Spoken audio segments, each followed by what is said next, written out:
Hey guys, Brian here with the wood flooring.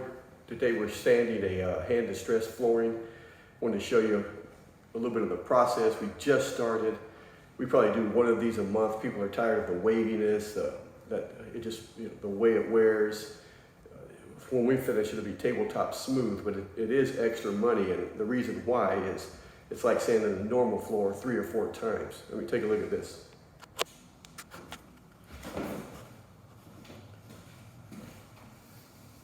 So here we have to sand it first we sand it on the diagonal.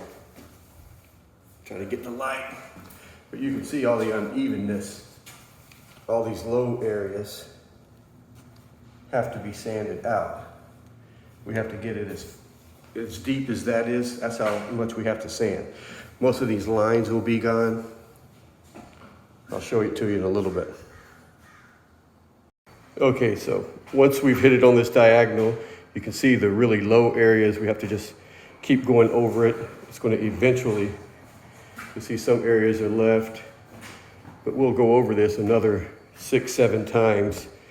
And like every refinish job is, we're going over it, taking it off paper layer by paper layer.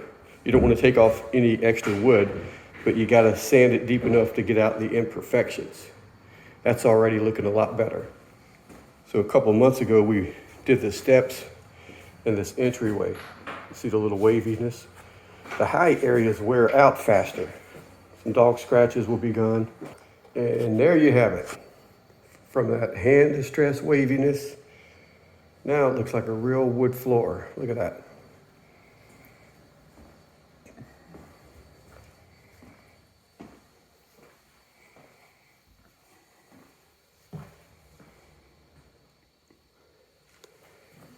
You can actually see the real wood. Beautiful.